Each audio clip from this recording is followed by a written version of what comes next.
Hello, welcome back to Yathra's kitchen.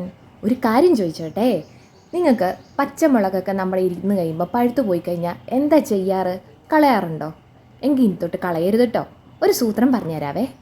ഞാൻ ഈ വാരിയിടുന്ന മുളകെല്ലാം ഉണ്ടല്ലോ, അതിൻ്റെ പച്ചപ്പ് മാറിയതും നന്നായിട്ട് പഴുത്തതും ചെറുതായിട്ട് വാടിയതും ഒക്കെ ആയിരുന്നേ. അപ്പോൾ കളയാനായിട്ട് മനസ്സ് വന്നില്ല. അതിനെ ഒരു സൂത്രം ചെയ്യാമെന്ന് വെച്ചു. അപ്പം നമുക്ക് നോക്കിയാലോ. അതെല്ലാം കൂടെ ഒന്ന് കഴുകി വാരി വെള്ളം വാലാനായിട്ട് വെച്ച് കഴിഞ്ഞതിന് ശേഷം ഉണ്ടല്ലോ, ഒരു നെല്ലിക്ക വലിപ്പമൊന്നുമല്ല, നാരങ്ങ വലിപ്പവുമല്ല, അതിനേക്കാളും ഉണ്ട്. അതായത് നമ്മൾ 100 ഗ്രാം മുളകിന് 100 ഗ്രാം പുളി എന്നുള്ള രീതിയിലാണ് എടുക്കുന്നത്. ഇതിപ്പം മുളക് എത്രയുണ്ടെന്ന് ഞാൻ നോക്കിയിട്ടില്ല, പക്ഷേ ആ ഒരു ലെവലിലാണ് എടുക്കേണ്ടത്. ആ പുളിയുടെ നാരും വേരും കുരുവും ഒക്കെ കളഞ്ഞിട്ടുണ്ടല്ലോ, അതിനെ ഒന്ന് മാറ്റി വെച്ചോളുക. ഇനി മുളകിൻ്റെ ഞെട്ടെല്ലാം കളഞ്ഞിട്ട് അത് ആ മിക്സിയുടെ ജാറിലേക്ക് ഇട്ട് കൊടുത്തിട്ടുണ്ടല്ലോ, കിടും കിടും എന്നും പറഞ്ഞുകൊണ്ട് 1-2 വട്ടം ഒന്ന് അരച്ചെടുത്തോളൂ കേട്ടോ. പക്ഷെങ്കിൽ വെള്ളം ചേർക്കല്ല ആദ്യം നമ്മൾ ചേർക്കുന്ന സമയത്ത് കേട്ടോ, ആദ്യം അരയ്ക്കുന്ന സമയത്ത് കേട്ടോ. അപ്പോൾ അങ്ങനെ നമ്മൾ അരച്ചിട്ടുണ്ട്. ഈ പരുവത്തിലാണ് അരച്ചെടുത്തിരിക്കുന്നത്. ഇനി നമുക്ക് ചെയ്യേണ്ടത് എന്താണെന്ന് വെച്ചാൽ, നമ്മൾ കുരു കുത്തിയൊക്കെ മാറ്റി വെച്ചിരിക്കുന്ന ആ പുളി ഉണ്ടല്ലോ, ആ പുളിയെല്ലാം കൂടെ അതിൻ്റെ അകത്തോട്ട് ഇട്ട് കൊടുത്തോളുക. പിന്നെ ഉപ്പെന്ന് പറഞ്ഞാൽ നല്ല രീതിയിൽ ഉപ്പിട്ട് കൊടുക്കണം, കാരണം അച്ചാറിന് ഉപ്പ് വേണം. പിന്നെ പുളി നമ്മൾ വീട്ടിൽ എടുത്ത് കുത്തി വെച്ചിരിക്കുന്ന പുളിയൊക്കെ ആണെന്നുണ്ടെങ്കിൽ ചിലപ്പോൾ നന്നായിട്ട് ഉപ്പ് ചേർത്തിട്ടുണ്ടാവുമല്ലോ, അങ്ങനെയാണല്ലോ വെക്കാറ്. അപ്പോൾ അതിനനുസരിച്ച് ചേർത്തോളുക. എന്തായാലും ഇതെല്ലാം കൂടെ കൂട്ടി ഒന്ന് അരച്ചോണം. പിന്നെ ഉണ്ടല്ലോ, ഒരു 2 സ്പൂൺ വെള്ളം കൂടെ ചേർത്ത് കൊടുത്തോളാം, എന്നാലേ ഒരുമാതിരി നമുക്ക് അരഞ്ഞ് കിട്ടത്തുള്ളൂ. അല്ലെ അരഞ്ഞ് കിട്ടാൻ ഇച്ചിരി ബുദ്ധിമുട്ടാണ്. അപ്പോൾ ഇതെല്ലാം കൂടെ അരച്ചതെല്ലാം കൂടെ ഒരു പാത്രത്തിലേക്കാക്കി മാറ്റി വെച്ചോളുക. അപ്പോൾ ആ പാത്രത്തിലേക്കാക്കി മാറ്റി വെച്ചതിനെ എല്ലാം കൂടെ ഒരു 3 ദിവസത്തേന് തൊടുകയേ വേണ്ട. അതവിടെ ഇരുന്നോട്ടെ, അടച്ച് ഭദ്രമായിട്ട് ഫ്രിഡ്ജിലൊന്നും വെക്കേണ്ട, പുറത്ത് തന്നെ വെച്ചാൽ മതിയാവും.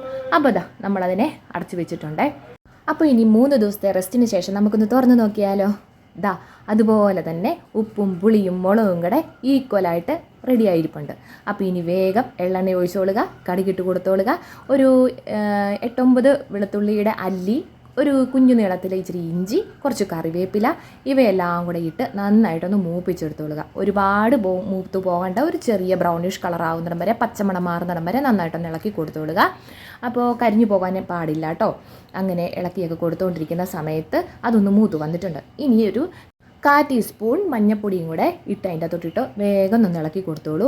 അതൊന്ന് ഇളക്കി കൊടുത്തതിന് ശേഷം ഉണ്ടല്ലോ, ഇത്തിരി ഉലുവായും ജീരകവും കൂടെ, അത് ലേശം മതിയാവും. അത് ഒരു 1/4 ടീസ്പൂണൊക്കെ വെച്ചിട്ട് മതിയാവും, നമുക്ക് ഒത്തിരി മുളകില്ലല്ലോ. അത് രണ്ടും കൂടെ ഒന്ന് മൂപ്പിച്ച് പൊടിച്ചെടുത്തത് ഇതിൻ്റെ തൊട്ടിട്ട് കൊടുത്തോളൂ.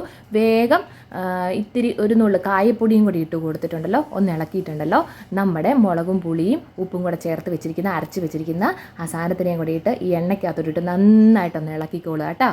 നന്നായിട്ട് ഇളക്കി ആ എണ്ണയും വെളുത്തുള്ളിയും ഇഞ്ചിയും കറിവേപ്പിലയും പിന്നെ നമ്മുടെ കായപ്പൊടി, മഞ്ഞപ്പൊടി എന്ന് വേണ്ട ജീരകം, ഉലുവാപ്പൊടി, ഇതെല്ലാം കൂടെ കൂട്ടിയിട്ട് നന്നായിട്ടൊന്ന് മിക്സ് ചെയ്ത് ഉടച്ച് ഇതിനെ ഒന്ന് പറ്റി പിടിക്കാൻ പാകത്തിനായിട്ട് ലോ ഫ്ലെയിമിലിട്ടിട്ട് ഇളക്കി അങ്ങോട്ട് കൊടുത്തോളാം. പക്ഷേ ഒരു കാര്യമാണേ, ഈ മുളകൊക്കെ എടുക്കുന്ന സമയത്തുണ്ടല്ലോ, കൈ നല്ല പുകച്ചിലുണ്ടാവും. പോരാത്തിന് നല്ല എരിവുള്ള മുളകായിരുന്നു കേട്ടോ. അതുകൊണ്ട് അതൊന്ന് സൂക്ഷിക്കുന്നത് നല്ലതാണ്. എന്നാൽ പിന്നെ നമ്മുടെ മുളകച്ചാർ ഇവിടെ റെഡി ആയിട്ടുണ്ട്. ഇത്തിരി ചൂട് ചോറും എടുത്ത് ആ മുളകും കൂടെ കൂട്ടി, എൻ്റെ പൊന്നേ, അതൊന്ന് വിരകി ഒന്ന് കഴിക്കണം. അപാര രുചിയാണ്, വേറെ ഒരു കറിയും വേണ്ട. അപ്പം ഈ വീഡിയോ ഇഷ്ടമായെങ്കിൽ ഒരു ലൈക്കും ഷെയറും പിന്നെ കുറച്ച് സബ്സ്ക്രൈബും ഒക്കെ അങ്ങോട്ട് ചെയ്യുന്നേ. അപ്പോൾ ടാറ്റാ.